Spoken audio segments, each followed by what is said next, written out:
Buenos días, soy Leonardo Guidi, analista financiero del Grupo Carey. Hoy es viernes 24 de febrero de 2023 y este es el resumen semanal de los mercados. Bueno, comenzamos con Estados Unidos. Tuvimos semana muy corta en Argentina y semana corta también en Estados Unidos porque el lunes pasado fue feriado, así que tuvimos 4 días de rueda y 4 días complicados, aunque la verdad debería decir que el mes viene complicado, pues si miramos desde el principio de febrero, los mercados han venido bastante volátiles y mayormente a la baja. A ver, si tuviera que resumir un poco qué es lo que está pasando durante este mes en el mercado, es como que el mercado, y cuando digo el mercado por supuesto digo los inversores en general o el conjunto de los inversores, parecería que venían como recuperando el optimismo a partir de principios de 2023 y los datos de febrero como que no gustaron. O sea, arrancamos con un informe del empleo que vino muy bien y eso obviamente aumenta los argumentos para que la Fed continúe subiendo las tasas de interés. No sé si acelerar las subas, o sea, de 0,25 a 0,50, pero sí a agregar subas adicionales. O sea, hasta ahora más o menos se descontaban 2 subas adicionales más. Tengan en cuenta que en este momento la tasa está en 4,5. Se esperaban 2 subas más de 0,25, cosa de llevarla a 5, y ahora ya se está también, si uno mira los futuros de Chicago, ya se está descontando una tercera suba, cosa de que la tasa final, podríamos decir por el momento, que el mercado está descontando, estaría en 5,25, con lo cual es como, bueno, el mercado se va poniendo cada vez, no sé si decir pesimista, pero sí un poco menos optimista con que la Fed vaya a bajar las tasas de interés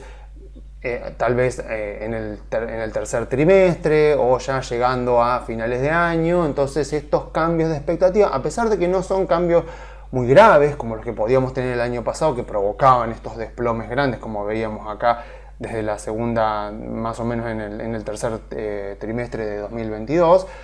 pero bueno, son cambios de expectativas que empeoran un poco, tal vez aumenta un poquito la expectativa de la tasa terminal de la Fed, y eso genera que al mismo tiempo el optimismo de la inflación ya volviendo a valores históricos y de la Reserva Federal ya comenzando a bajar las tasas de interés se posterga más en el futuro, y eso bueno, se va incorporando un poco en los precios con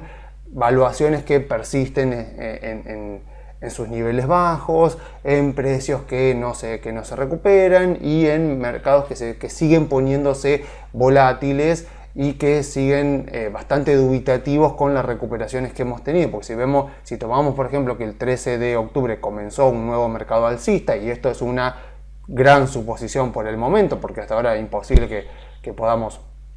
afirmarlo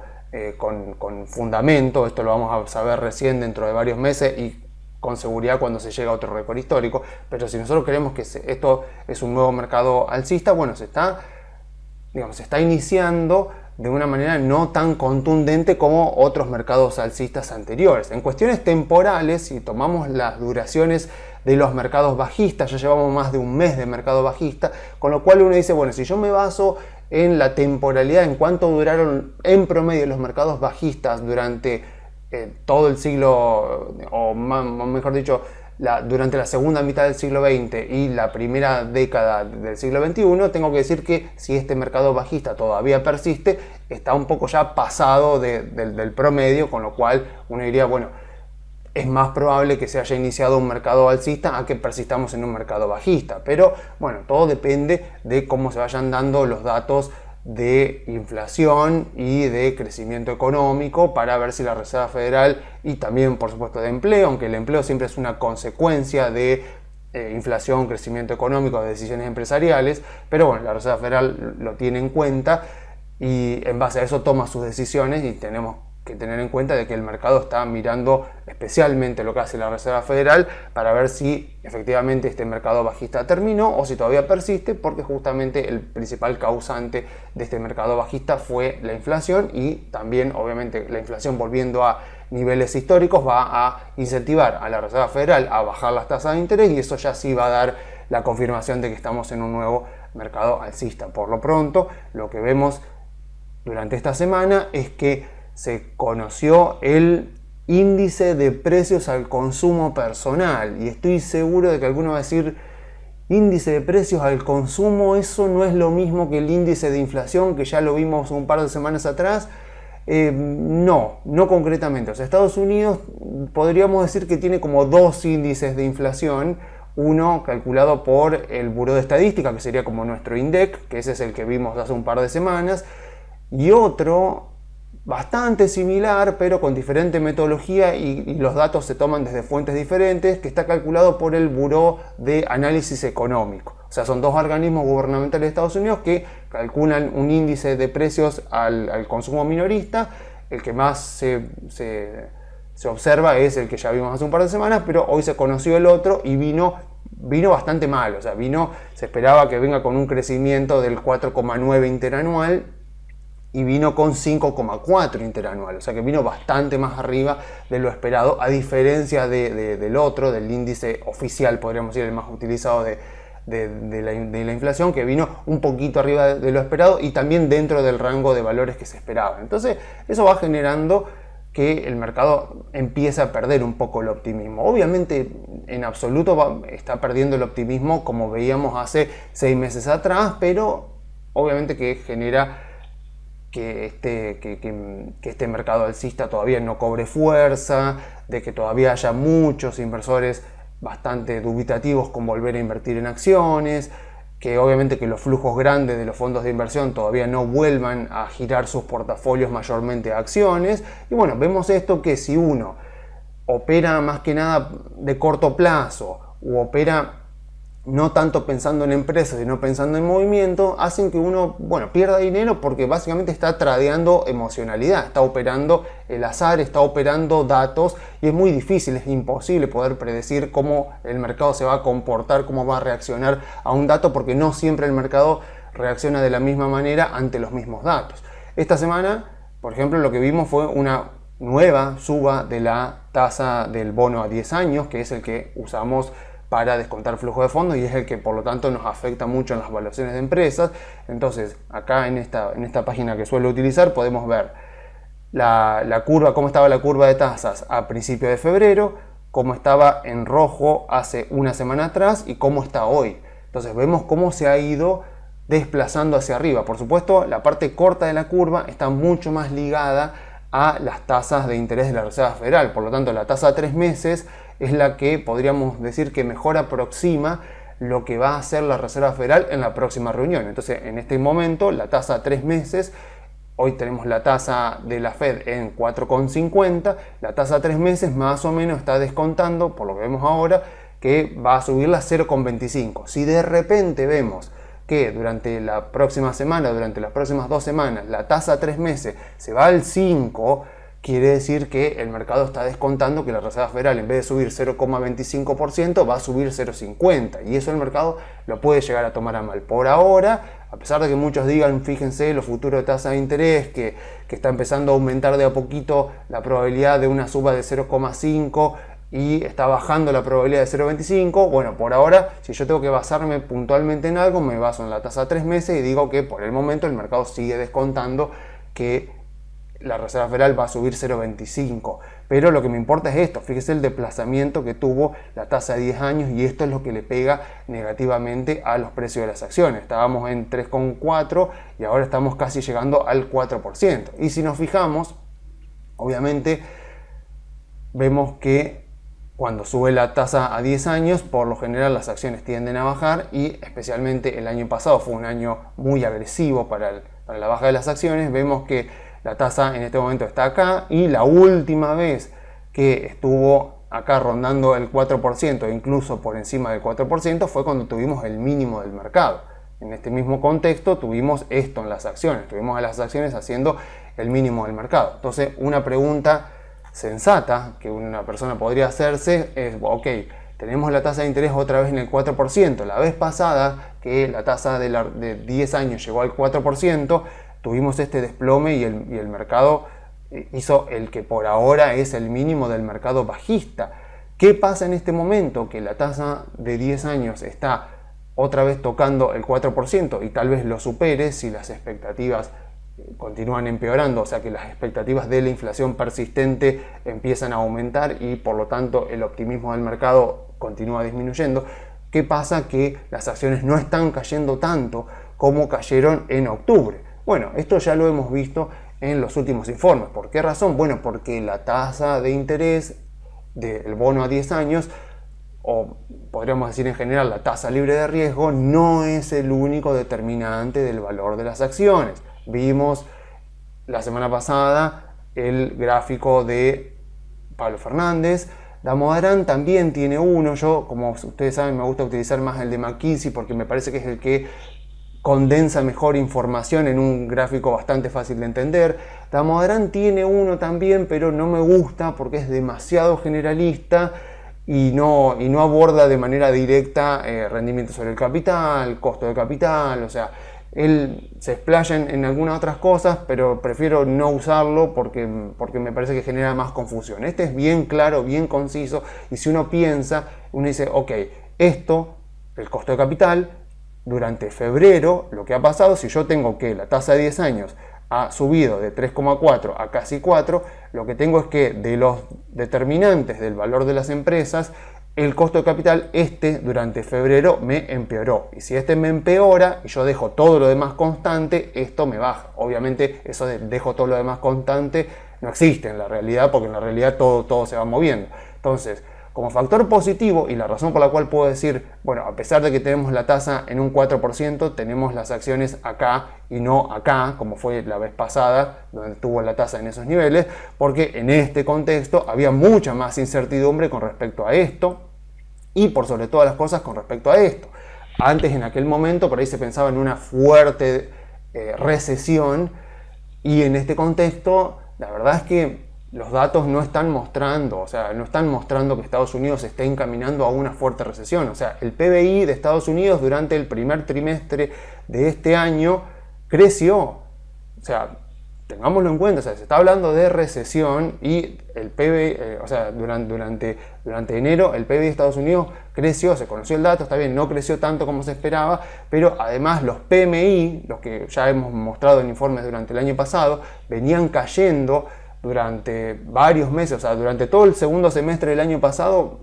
Digamos que prácticamente Estados Unidos y también Europa, los PMI que veíamos de servicios y de manufactura del sector industrial, venían todos por debajo de 50, que quiere decir que se contraían con respecto al mes anterior. Este mes de enero, ahora que se conocieron los datos de enero y también se conoció como la previa de febrero, muestran que están recuperando. O sea que bien podría ser que esto que estamos viendo sea el mercado empezando a anticipar de que las economías no van a sufrir una fuerte recesión e incluso tal vez no resuelvan ningún tipo de recesión. Aparte, tengan en cuenta de que en ningún caso, y eso es algo que por ahí está siendo pasado por alto y es muy importante, en ninguno de los casos donde se habla de un aterrizaje fuerte, o sea, de que la Fed va a provocar una recesión, en ninguno de los casos se está hablando de quiebra de ningún banco, de quiebra de ninguna entidad financiera. Y tengan en cuenta que siempre que en el pasado en Estados Unidos hubo algún tipo de recesión, sin que eso provocara la quiebra de una gran empresa o de algún banco, de esa recesión se salió rápido. En algunos casos fue una recesión muy leve de apenas 2 trimestres, que es lo mínimo para una recesión, y ya se salió. Entonces, al no estar hablando, al no leer en los medios financieros de Estados Unidos que algún banco está en problemas, algún banco europeo, algún banco estadounidense que esté en problemas, que esté en riesgo de insolvencia, o sea, al no estar hablando de que esta recesión, esta crisis podría propagarse al sistema financiero, entonces lo que nos ha enseñado la historia es que siempre que ha pasado eso en Estados Unidos, las recesiones fueron muy suaves en caso de que ocurriera, porque en el pasado sabemos que ocurrieron, ahora todavía no estamos seguros de que vaya a ocurrir, pero en caso de que ocurra, como no parece que haya ningún banco en problemas, entonces quiere decir que esa recesión no necesariamente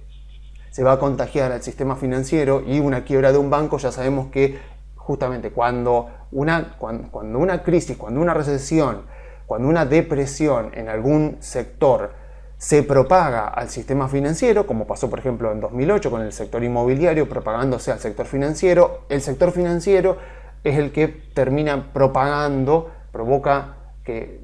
esa crisis que estaba localizada en una industria en particular se propague a todo el resto de la economía, y en la crisis del 2008 se propagó a todo el resto del mundo. Piensen, por ejemplo, en la burbuja de las .com. La burbuja de las .com fue una burbuja específicamente ubicada en el sector tecnológico y tal vez en algún sector, en algunas empresas, en algunas industrias del sector de consumo discrecional que tenían tecnología, o el sector de telecomunicaciones que tenían tecnología, pero no provocó una crisis financiera, no provocó una crisis bancaria. De hecho, los bancos fueron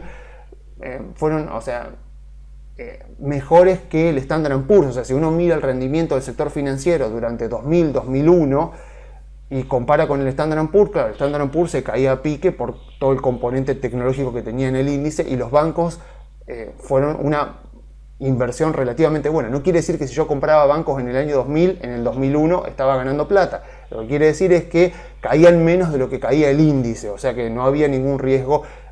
no había ningún riesgo en ese sentido. Claro, ¿qué pasó? Hasta ahí todo bien. Al finales de 2001 se descubre el fraude de Enron, después se descubre el fraude de WorldCom, y esas dos empresas, sobre todo Enron, por el fraude que había sido eso, provocan que la política de Estados Unidos intervenga y digan, a ver, acá hubo dos fraudes grandes, sobre todo el de Enron, hubo un fraude contable muy importante, así que lo que vamos a hacer es cambiar las leyes. O sea, vamos a cambiar las leyes apuntando específicamente a la información y a la burocracia concerniente a las empresas que cotizan en bolsa. Y obviamente, ¿qué pasó? Que ese mercado bajista, que no parecía ser un mercado bajista de mucha importancia, se terminara propagando y fuera uno de los mercados bajistas más largos de la historia, terminando más o menos en septiembre de 2002, con el 11 de septiembre también en 2001. Bueno, o sea que, digamos, era una burbuja, era una crisis que estaba específicamente ubicada en un sector, en un par de industrias. No se había propagado. Entonces, cuando se produce la explosión de la burbuja, empieza a caer fuerte el sector tecnológico, pero los otros no se ven tan afectados. Después ocurre el 11 de septiembre de 2001 y después ocurre la quiebra de Enron y WorldCom. Cuando ocurre la quiebra de Enron, ahí es cuando la política se mete, el Congreso de Estados Unidos se mete, y digamos que termina, no digamos que propagando mucho, porque la recesión no fue muy fuerte, pero sí lo que aumentó muchísimo fue la incertidumbre para los inversores en el mercado financiero, porque te estaban cambiando las reglas literalmente, o sea, directamente te estaban cambiando las reglas de información de todos los requisitos, las regulaciones que tenían que cumplir las empresas que cotizaban. Ahora no hay nada de eso. O sea, ahora no hay ningún banco que parezca estar en problemas, ninguna Enron, esperemos obviamente que no tengamos ninguna sorpresa, ¿no? Pero no parecería, porque si no ya tendría que haber aparecido algo, porque lo peor, digamos, que ya lo vimos el año pasado. Entonces no estamos teniendo esa situación en este momento, no estamos teniendo ningún banco con problemas, ninguna gran empresa como era Enron en su momento con problemas, así que no parece que en caso de venir una recesión termine siendo algo muy fuerte y que se propague a toda la economía, y esto que provoque una fuerte caída del PBI. Por lo tanto, por supuesto, cuando miro los fundamentos de las compañías, una fuerte caída en los ingresos de las compañías de manera transversal, sin importar si tengo tecnológicas o industriales o consumo discrecional o consumo básico. O sea, no parece que vayamos a estar en ese contexto. O sea que lo que yo creo es que obviamente vemos al mercado que está calmándose un poco después del optimismo de enero, pero tampoco está volviendo a los mínimos de octubre. O sea, lo que digo es, bueno, el mercado está viendo que esto está empeorando y que puede ser que siga empeorando. No sabemos cuánto, porque en realidad el bono a 10 años, según lo que cuenta Damodaran, que él lo utiliza mucho para eso, Damodaran dice que el bono a 10 años, la tasa del bono a 10 años, debería reflejar, y que él dice que lo toma como una estimación mucho más fiable que la del Buró de Estadística de Estados Unidos, él dice que el bono a 10 años debería reflejar el crecimiento del PBI nominal promedio esperado para los próximos 10 años. Entonces él dice, el bono a 10 años, ok, yo miro a 10 años a futuro, la tasa del bono a 10 años debería reflejarme el crecimiento del PBI nominal, o sea, con la inflación incluida, que el mercado está esperando en promedio para cada año para los próximos 10 años. Entonces yo miro esto y digo, la verdad, es verdad que el mercado está esperando casi un 4% de crecimiento promedio, o sea, un 4% de crecimiento promedio anual para los próximos años en un país desarrollado como Estados Unidos, implica necesariamente que el mercado con estas tasas estaría considerando que la inflación alta va a ser un fenómeno más persistente, porque un país tan grande como Estados Unidos no puede crecer mucho más que el 3% en el mejor, pero el mejorcísimo de los casos, porque es un país gigante, entonces es muy difícil que un país como Estados Unidos pueda crecer arriba del 2, 2,5, 3%. Entonces, estamos hablando en términos reales. Entonces, si a eso le tengo que agregar la inflación, recién ahí podría llegar a decir, bueno, puede llegar a crecer un 4%, porque una parte de eso estaría yo considerando que la inflación va a ser en promedio más alta de lo que fue históricamente. Entonces, una tasa tan alta podríamos, según lo que dice Damodaran, podríamos considerarla como que este aumento en la tasa del bono a 10 años es el mercado reconociendo o incorporando en este momento la expectativa de que tal vez fueron demasiado optimistas con respecto a la baja de la inflación, que los datos que ocurrieron durante todo el mes de febrero le estaban diciendo a los inversores, miren, no sean tan optimistas porque el mercado laboral sigue muy fuerte, sigue la tasa de desempleo sigue en mínimos históricos, se está creando mucho empleo. Fíjense que los precios siguieron aumentando más de lo que se esperaba, a pesar de que los últimos meses venían cayendo. Entonces, no sean tan optimistas porque tal vez la inflación sea un fenómeno más persistente de lo que veníamos descontando durante finales de diciembre y principios de este año. Entonces, si es así, obviamente la Reserva Federal tiene argumentos para no solo subir la tasa de interés 2 veces o 3 veces más, sino que además mantenerla alta durante una mayor cantidad de tiempo. Y eso, por supuesto, pega en contra de esto. Pega en contra de esto porque no solo te mantiene esto elevado, sino que también te mantiene esto abajo. Porque no nos olvidemos que de esta fórmula, rendimiento sobre el capital invertido, el numerador es el NOPAT, o sea, el resultado operativo después de impuestos. El denominador es el capital invertido y una empresa crea valor para los accionistas cuando esto es más alto que esto. O sea, si yo tengo una empresa que, como las empresas argentinas, por ejemplo, donde el rendimiento sobre el capital es a veces inferior al costo de capital o, en el mejor de los casos, igual o un poquito superior, estoy teniendo una empresa poco productiva. Si yo tengo una empresa cuyo rendimiento sobre el capital es inferior al costo de capital, crecer no me conviene. Porque cuando crezco, como el rendimiento sobre el capital es menor al costo del capital, destruyo valor.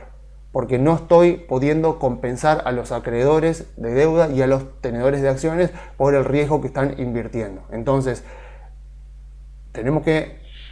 considerar cómo se están moviendo estos drivers en este momento. Y lo cierto es que, a pesar de que el revenue, el crecimiento de los ingresos, no ha mejorado, porque vemos que los balances no han salido tan bien, donde sí han actuado mucho los gerentes y han actuado bien, que es justamente donde más pueden actuar en un contexto como este, es en el rendimiento sobre el capital. Han mejorado la productividad, desgraciadamente han despedido gente, pero vemos que dicen: las empresas tecnológicas despiden personas, Facebook despide 11.000 personas, Amazon despide 12.000 personas, y sin embargo la creación de empleo está más fuerte que nunca en Estados Unidos y la tasa de desempleo está más bajo que nunca. O sea que, como lo comentamos en informes anteriores, o sea, este fue el sector, la industria, el tecnológico, donde más se hicieron inversiones post-COVID, donde por supuesto también se hicieron más malas inversiones, se fue demasiado optimista, y 2022 fue el año donde los gerentes, algunos más temprano, otros más tarde, empezaron a hacer cambios con respecto a esto para mejorar el rendimiento sobre el capital. O sea, sabiendo que el crecimiento en los ingresos iba a tardar un poco más y que no depende, por supuesto, de 100% de las decisiones de los gerentes, y que la Reserva Federal iba a ir aumentando el costo de capital, donde más podía actuar el gerente de una compañía era ahí, en el rendimiento sobre el capital, en tratar de optimizar mucho esto, la productividad del capital y la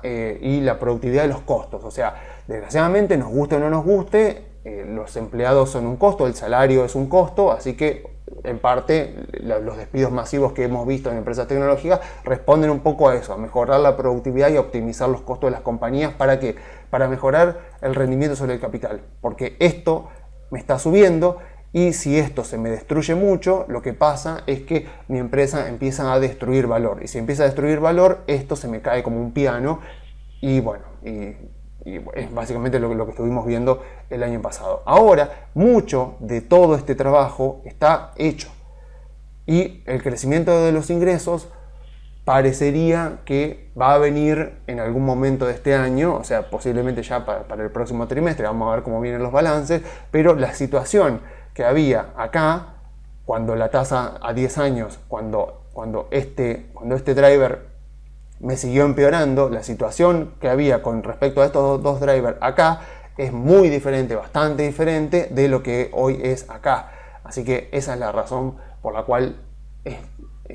correcto, es sensato ver que, a pesar de que las tasas del bono a 10 años volvieron a subir tanto y se acercaron a valores del tercer trimestre del año pasado, no hemos visto una baja semejante, y yo me arriesgo a decir que no deberíamos verla, porque los fundamentos de las compañías hoy son diferentes. Estoy hablando obviamente del mercado en su conjunto o de aquellas que fueron más golpeadas por lo que pasó en 2022. Entonces, seguimos estando en un contexto muy interesante para aprovechar empresas con buenas ventajas competitivas, con buenos negocios, que siguen quedando a valuaciones bajas, porque las expectativas del mercado no se están moviendo de manera muy positiva. Cuando lo han hecho ahí tibiamente, o sea, con un poco de entusiasmo, pero en absoluto con mucho optimismo, y apenas empiezan a aparecer datos negativos, bueno, ya vemos lo que pasa. Tenemos lo que ha pasado durante este mes de febrero. Ahora bien, una forma que yo creo que nos puede ayudar a sacar ventaja de la situación, a aprovechar para adelantarnos a un cambio de expectativa que puede estar por venir, es el de entender la narrativa de la Reserva Federal, de Powell en sus conferencias de prensa, que la verdad que no ha variado mucho desde la década de los 80 de Paul Volcker, cuando él logró bajar la inflación en aquel momento con la tasa de interés. No ha cambiado mucho la narrativa de la Fed, y obviamente que es la narrativa que compra el mercado, pero considera a la inflación como un fenómeno no monetario. Y si uno considera que la inflación es un fenómeno monetario, uno puede, en este contexto, sacar una ventaja, porque si uno considera que la inflación es monetaria, tenemos razones para creer que la inflación va a bajar, y como eso todavía no está descontado en los precios por lo que se ve, entonces podemos aprovechar y comprar empresas antes de que cambien las expectativas del mercado. O sea, porque, a ver, ¿qué es lo que creemos que el mercado está asumiendo en este momento? O sea, la narrativa del mercado, que en realidad es la narrativa que impone la Reserva Federal, es que, bueno, el desempleo sigue muy bajo, entonces el consumo continúa expandiéndose y por lo tanto, o sea, uno dice, bueno, la Reserva Federal ha subido las tasas de interés. Ya la ha subido mucho durante el año pasado, la sigue subiendo durante pero vemos que el desempleo sigue muy bajo, sigue muy fuerte la creación de empleo, que los datos económicos siguen siendo buenos y que el consumo continúa expandiéndose, y que vemos que la inflación todavía no ha remitido todo lo que debería, a pesar de que ha bajado bastante desde su máximo de mediados del año pasado. Entonces, ¿qué es lo que dice por ahí la narrativa? Que lo dice Powell, principalmente lo dicen los miembros del board de la Fed, de la junta directiva, y obviamente que después el mercado compra esa narrativa. O sea, ellos dicen obviamente que la Fed todavía no ha subido la tasa de interés todo lo necesario para frenar la inflación. Entonces, esta narrativa asume que, como lo hizo Powell originalmente en la década de los 80, asume que al subir la tasa de interés, la Reserva Federal es capaz de frenar la creación secundaria de dinero por parte de los bancos comerciales, porque entonces, claro, cuando la Reserva Federal sube las tasas de interés, lo que ocurre es que también suben las tasas de las hipotecas y obviamente suben las tasas que los bancos les exigen a sus clientes por los créditos. Entonces, la gente que tiene hipotecas de tasa variable, al subirle las tasas de interés, lo que va a pasar es que van a tener que destinar una menor cantidad de dinero, una menor porción de su ingreso a otras cosas. Porque al subirle la tasa de la hipoteca variable, lo que va a pasar es que van a tener que destinar un mayor porcentaje de su dinero a pagar la hipoteca y por lo tanto van a tener que dejar de consumir o van a poder ahorrar menos, pero en todo caso van a poder destinar menos dinero a otras cosas. Entonces, claro, tendrán que resignarse a consumir menos y eso quita presión alcista sobre algunos precios de bienes y servicios de consumo. De la misma manera, obviamente, tanto personas como empresas tienen menos incentivos o tienen más obstáculos, como quieran pensarlo, para conseguir crédito, para pedir crédito. ¿Por qué? Obviamente porque el costo de pedir dinero prestado aumenta cuando te suben la tasa de interés y eso obviamente en el caso de las empresas obliga a que solo los proyectos de inversión más rentables se hagan. O sea, restringe, digamos, la inversión de las empresas solamente a aquellos proyectos más rentables, a los que más sentido tiene hacerlos porque el rendimiento esperado que se tenga de esas inversiones va a ser más alto, por lo tanto va a ser más probable que supere el costo de capital. Entonces piensen eso, piensen que siempre se habla de que en los contextos de tasas muy bajas de mercado se producen muchas malas inversiones. ¿Por qué? Porque al ser tan bajas las tasas a las que te prestan los bancos, porque la Reserva Federal mantiene las tasas muy bajas, lo que pasa es que hay mucho incentivo a pedir crédito y a invertir en proyectos de inversión cuyo rendimiento no es muy alto. Entonces tal vez una empresa, las tasas de interés están muy bajas, están en el 0,5, en el 1%, tal vez una empresa pide un crédito a un banco para hacer un proyecto de inversión, no sé, comprar una maquinaria, ampliar las instalaciones, lo que sea, y después resulta que subieron las tasas de interés y ese proyecto no era muy rentable y con la suba de las tasas de interés ahora provoca que el rendimiento sobre el capital de ese proyecto esté por debajo del costo del capital, con lo cual si la empresa lo sigue llevando adelante va a destruir valor y por lo tanto no le conviene seguir adelante, sino que le conviene abandonarlo. Entonces, ¿qué quiere decir? Que se produjeron malas inversiones. Y al producirse malas inversiones, obviamente hay un periodo donde la empresa tiene que desinvertir, quitar los recursos que puso en ese proyecto que en algún momento era rentable pero dejó de serlo y redirigir esos recursos hacia proyectos que sean más rentables. Eso es cuando eso se produce de manera generalizada en muchas industrias, en muchos sectores de la economía, eso se llama recesión, ese periodo donde se redirigen los recursos humanos, los recursos financieros, los recursos físicos de maquinaria, por ejemplo, de vehículos, que se redirigen de proyectos que no terminaron siendo tan rentables como se pensaba, o que lo eran en un contexto de tasas bajas y no lo son en un contexto de tasas altas, y por lo tanto tienen que ser redirigidos hacia proyectos de inversión de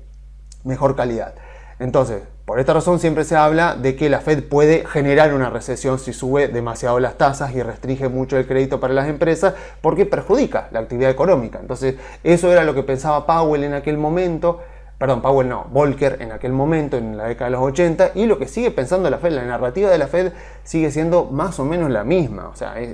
a través de la tasa de interés vamos a generar todo este tipo de desincentivos con el riesgo de generar una recesión, pero al menos con esto vamos a poder frenar la inflación porque vamos a frenar la creación secundaria de dinero por parte de los bancos. Claro, lo que hay que tener en cuenta es que esta inflación que estamos viviendo no es el resultado de creación secundaria de dinero por parte de bancos comerciales como el Bank of America, por ejemplo, por dar mucho crédito, sino que es resultado de creación primaria de dinero por parte de la Reserva Federal, primero con Trump en 2020 y después con Biden en 2021, en febrero de 2021. Entonces, ¿cuál es la cuestión? Esta narrativa ignora la idea que para mí es la correcta, de que la inflación es un fenómeno monetario. Porque obviamente asume que el consumo y el empleo son los que empujan al alza los precios y generan inflación. Claro, el empleo, cuando uno lo piensa, también el salario es un precio. Entonces, los trabajadores pidiendo mayores salarios, obviamente son mayores precios de la economía y obviamente precios que empujan otros precios. Entonces, lo que la Reserva Federal considera es justamente eso, que si el consumo se mantiene fuerte y el empleo se mantiene fuerte, eso me empuja al alza los precios y me genera la inflación, cuando en realidad es al revés, es exactamente al revés. O sea, el crecimiento de la oferta de dinero por encima de la demanda de dinero genera una pérdida del valor de la moneda con respecto a bienes y servicios de la economía, y el salario es un servicio. Entonces, la demasiada emisión monetaria, la demasiada oferta monetaria hace que el valor de la moneda pierda con respecto a bienes y servicios. Un servicio es perfectamente el salario de un trabajador, entonces los trabajadores presionan por más salario, pero eso es una consecuencia, no una causa de la inflación. Entonces parece que la Fed lo tiene al revés. Entonces, ¿qué podemos hacer nosotros para aprovecharnos de la situación? Bueno, lo que tenemos que ver entonces es mirar los fundamentos. Vamos a ver entonces qué pasó con la oferta monetaria durante 2022. Y lo que vemos es esto. Cuando me voy a la base de datos de la propia Reserva Federal de San Luis, veo esto. Cuando miro la M2, veo que está bajando con respecto al año anterior. De hecho, si modifico acá y en vez de ver en unidades en billions of dollars, vemos porcentaje de cambio con respecto al año anterior, lo que vemos es esto. Vemos justamente lo que mostrábamos en informes anteriores, que con el último dato publicado de diciembre de 2022, la M2, o sea, la oferta monetaria de Estados Unidos, es 1,31% más chica que en diciembre de 2021. O sea que durante todo 2022 la oferta monetaria de Estados Unidos no solo no se expandió, sino que se contrajo. O sea que cuando busco los fundamentos monetarios de la inflación, tengo serias razones y fuertes razones para creer que la inflación tiene que seguir remitiendo y tiene que volver al promedio histórico. Porque cuando miro los fundamentos de la inflación como un desbalance entre la oferta y la demanda de dinero, veo que la oferta de dinero en Estados Unidos no creció durante 2022, o sea, decayó un poquito, 1,31%, pero miren lo que fue el crecimiento con Trump y el crecimiento con Biden. Tuvimos un fuerte fogonazo monetario acá y otro acá que obviamente fue menor porque ya se partía de una base muy alta, de un aumento muy grande, pero acá tuvimos el fogonazo monetario, el shock monetario de Trump primero, que fue el más grande por supuesto, y después también el de Biden, pero vemos que no se ha repetido. Por lo tanto, no tengo fundamentos para creer que la inflación se va a acelerar, pero parece que la Reserva Federal sí. Entonces podemos aprovechar eso a nuestro favor. Bueno, ¿y cómo podemos aprovecharlo? Bueno, como lo dijimos recién, o sea, si creemos que efectivamente la inflación va a seguir cayendo porque no hay fundamentos monetarios para que la inflación se acelere, pero al mismo tiempo estamos viendo que la narrativa de la Fed y la narrativa del mercado, del consenso del mercado, están mirando en realidad más el consumo, más el empleo, y consideran que hay razones para creer que la inflación se va a acelerar. Bueno, lo que podemos estar viendo y podemos estar considerando es que yo creo que sensatamente podríamos decir que el mercado está en este momento descontando en los precios un escenario económico futuro que es más pesimista que el que eventualmente terminaremos teniendo en 2023. Así que si compro en este momento empresas con fuertes ventajas competitivas, con una buena gerencia que entienda lo que está pasando en este momento, con una gerencia que entienda la industria, que la industria de la compañía a su vez se siga expandiendo a pesar de los contratiempos de 2022, bueno, lo que yo supongo entonces es que lo vamos a estar haciendo antes, o sea, vamos a estar invirtiendo en buenas compañías antes de que cambien las expectativas del mercado sobre la economía y por lo tanto sobre los resultados de los balances de las empresas, y gracias a eso estaremos aumentando las probabilidades de obtener rendimientos de nuestras inversiones superiores a los índices sin necesariamente asumir un mayor riesgo, siempre y cuando, por supuesto, terminemos estando en lo correcto y que efectivamente la inflación termine bajando y que las expectativas del mercado con respecto a la economía y con respecto a la inflación y las tasas de interés efectivamente cambien, porque ahora parecería, con todo lo que ha pasado en febrero, parecerían que esas expectativas de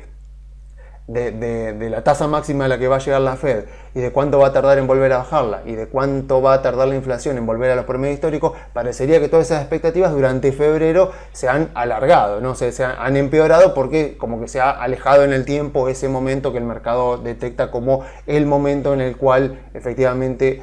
vamos a estar pegando la vuelta en este ciclo bajista y efectivamente vamos a volver a un contexto de crecimiento económico con baja inflación y bajas tasas de interés. O sea, en el momento en que el mercado, en su contexto, en su conjunto, vuelva a considerar que ese escenario es el más probable, bueno, ahí es cuando efectivamente este mercado alcista va a quedar confirmado, pero para ese momento, si esperamos hasta ese momento para comprar, ya vamos a estar comprando muy tarde. Ya saben que los mercados se mueven por probabilidades y nunca existe una situación en la que uno diría, está todo despejado, está todo claro, puedo comprar ahora porque ya sé que todo va a salir bien y estoy comprando a buenos precios. No. Si está todo despejado, está todo claro y todo va a salir bien, ya estoy comprando a precios muy altos y generalmente esos son los momentos donde no hay que comprar. Porque, ¿cómo era que dice la frase? Se paga un precio muy alto y se asume un riesgo muy alto por comprar una acción con un aclamado consenso. Cuando una acción, cuando el mercado en sí, cuando una industria está siendo aclamada, pensemos en las cripto, por ejemplo, hace un par de años, o sea, cuando el público aclama a un sector, a una industria, a una empresa en particular, bueno, mucho cuidado porque se suelen pagar precios muy altos por comprar en momentos donde el mercado aclama y vitorea y apoya la inversión en un activo financiero en particular, en una industria en particular o en una empresa en particular. O sea, mucho cuidado con eso. Afortunadamente estamos muy lejos de eso en este momento, así que si aprovechamos en este contexto de un optimismo, de un mercado que está ahí dubitativo, pero que parecería, por lo que vemos en los precios, estar convencidos de que los drivers que determinan el valor de las empresas no han empeorado tanto como fue en el tercer trimestre del año pasado. Bueno, todavía estamos en un contexto muy interesante, con valuaciones muy interesantes y en un contexto donde todavía falta para que cambien las expectativas del mercado para bien, y por lo tanto, si nuestro escenario futuro, si nuestras expectativas con respecto a la inflación son justamente de que no tiene razones para acelerarse porque es un fenómeno monetario y porque la M2 no nos da razones para que se acelere, bueno, podemos aprovechar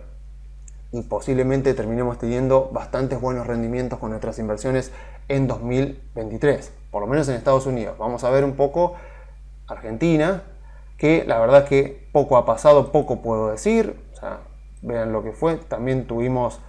3 días encima nosotros acá, o sea, muy lateral todo. O sea, Galicia en Estados Unidos, que hubo 4 días de ruedas también, todo bastante lateral. Superville también con mucha más volatilidad, pero bueno, más o menos ahí, manteniéndose en los valores que ha tenido durante todo el mes. Después la que cayó un poco fue Transener, no sé si hubo algo puntual, no llegué a ver, pero si miro Pampa, lo mismo, o sea, bastante lateralidad, o sea, todas las acciones argentinas manteniéndose más o menos en esos niveles. Edenor vi que cayó un poquito, bueno, más o menos, la verdad que cayó, sí, con respecto a la semana anterior, hizo este hueco el martes pasado, pero más o menos se mantiene también, o sea, no ha salido del rango de valores en los que se ha movido a lo largo de este mes, así que, a ver, la verdad, nada muy nuevo para decir con respecto a Argentina. Lo mismo que dije la semana pasada vale también para esta semana. O sea, poco ha cambiado, porque uno mira, por ejemplo, no sé, los números, el resultado fiscal, por ejemplo, se conoció este mes, esta semana digo, se conoció el resultado fiscal del año pasado, vino muy mal. El Banco Central sigue perdiendo reservas. Vamos a ver qué pasa con la cosecha del campo. Ahí va a estar la clave. Es obvio que el Ministerio de Economía y el Banco Central van a tener que dar un dólar soja 3. Vamos a ver cómo lo instrumentan. Encima, obviamente, esta circunstancia con los bonos del Tesoro de Estados Unidos le pega en contra a nuestros bonos. O sea que muchas veces, si vemos caer a nuestros bonos durante este mes, por ejemplo, no necesariamente tiene que ser algo culpa del gobierno argentino, sino simplemente que como las tasas de los bonos del Tesoro de Estados Unidos están subiendo, obviamente con mucha más razón van a subir las tasas de los bonos de los países emergentes, y obviamente si suben las tasas quiere decir que bajan sus precios, y los bonos de países emergentes o de frontera como Argentina van a caer proporcionalmente más que los bonos de países desarrollados. Así que nada ha cambiado mucho, y volvemos a lo mismo: si estamos invirtiendo en acciones argentinas, no nos importa mucho lo que puede pasar en un mes, en una semana. O sea, estamos comprando una expectativa, estamos invirtiendo en una expectativa de cambio de contexto, de cambio político, así que tampoco tiene que afectarnos demasiado. Vamos a ver, obviamente, si es que las acciones argentinas siguen haciendo alguna toma de ganancia más, pero pase lo que pase, o sea, si vamos a ver pisos nuevamente, o sea, pisos inferiores, o sea, valores inferiores a los que estamos viendo en este momento, o si es imposible que los mercados vuelvan a los valores que tenían las acciones argentinas, me refiero a los valores que tenían a finales de 2022. O sea, cuando uno mira lo que puede llegar a ganar si la oposición gana las elecciones y hacen un plan de estabilización y ayudan a que baje la inflación y sobre todo a que baje el riesgo país, que como ya lo dijimos anteriormente, acá en el costo de capital, en el caso de Argentina, está metido el riesgo país, o sea que una gran baja del riesgo país repercute muchísimo en el valor implícito de las acciones argentinas. Si uno está considerando ese contexto, no importa si compra ahora o compra un 10% más abajo, a pesar de que 10% en dólares es mucho, pero si tenemos en cuenta que en el caso positivo podemos llegar a ganar 100, 200, 300% en dólares o más en algunos casos, bueno, andar especulando por ahí si me conviene comprar ahora o la semana que viene, la verdad que podemos llegar a perdernos la oportunidad si es que el mercado empieza a cobrar optimismo con respecto a Argentina, y obviamente más probabilidades hay de que el mercado empiece a cobrar optimismo cuanto más nos empecemos a acercar a las elecciones primarias, a la definición de candidaturas. Así que tengamos en cuenta que las acciones argentinas nos están dando una gran oportunidad, que todavía estamos muy a tiempo si compramos buenas compañías como las que veníamos mencionando, compañías ligadas al sector energético, al sector de utilities, como las que mencionamos en el informe anterior, por ejemplo, y compramos en este contexto a buen precio. Entonces, si compramos ese tipo de compañías y el escenario positivo se termina dando de la oposición ganando las elecciones, ayudando a que baje la inflación de alguna manera, con algún plan de estabilización, y por sobre todas las cosas volviendo a los mercados financieros internacionales y haciendo que baje el riesgo país, la ganancia que podemos llegar a tener es muy grande. Así que pensemos mucho en cuál es nuestro objetivo con acciones argentinas, porque el precio a pagar es alto, no tanto en cuanto a evaluaciones, porque las evaluaciones están muy bajas, pero el precio a pagar es en volatilidad. Tenemos que aguantarnos mucha volatilidad y bastante incertidumbre con lo que puede llegar a pasar, sobre todo cuando las campañas electorales se pongan más calientes. Así que pensemos que estamos comprando ahora acciones argentinas en un contexto donde suponemos que la oposición va a ser la que gane las elecciones. No sabemos quién, no sabemos qué partido, no sabemos qué candidatos, no sabemos si habrá internas, si no las habrá en algunos partidos de la oposición, en otros no sabemos. O sea que estamos comprando con mucha incertidumbre. Si compramos, no sé, en junio, vamos a tener, por supuesto, mucha más certidumbre con respecto a los candidatos, y seguramente ya van a haber encuestas que van a empezar a sondear candidatos y van a empezar a sondear escenarios, pero yo me imagino que para ese momento, si la expectativa, el escenario más probable continúa siendo la oposición ganando las elecciones, no vamos a ver estos precios de acciones argentinas en ese momento. Estamos comprando ahora justamente porque consideramos que ese es el escenario más probable, y todavía hay mucha información que el mercado no tiene, que por lo tanto no está incorporada en los precios, pero a medida que esa información se empiece a incorporar en los precios, deberíamos ver a las acciones argentinas continuar subiendo como lo han hecho durante los últimos meses. Entonces, lo que estamos haciendo es adelantarnos a eso, considerando el escenario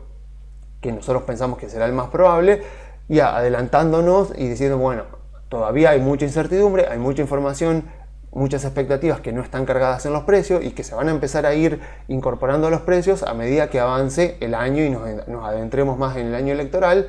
Y para ese momento nosotros ya queremos estar comprados porque somos argentinos y porque ya vimos todo lo que pasó la década anterior, creemos que se puede repetir algo similar y como ya vimos lo que pasó en aquel momento, pensamos que se puede repetir algo similar, nunca se va a repetir nada tal cual, creemos que va a ser algo que puede ser similar, tal vez no en tanta euforia, tanta vorágine, pero sí por lo menos en buenos resultados en dólares para las acciones argentinas, más que nada, repito, por fuerte baja de riesgo país y por expectativas más positivas de, como ya les contaba en el informe anterior, o sea, por fuerte baja del costo de capital, principalmente por riesgo país,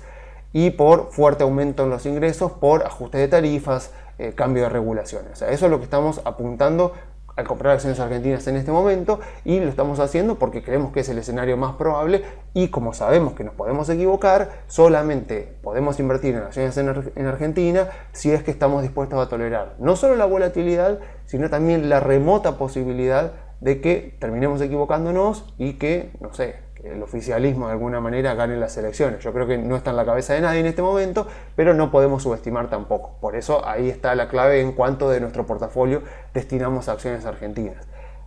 Así que, bueno, no mucho más, porque la verdad que nada muy nuevo puedo decir con respecto a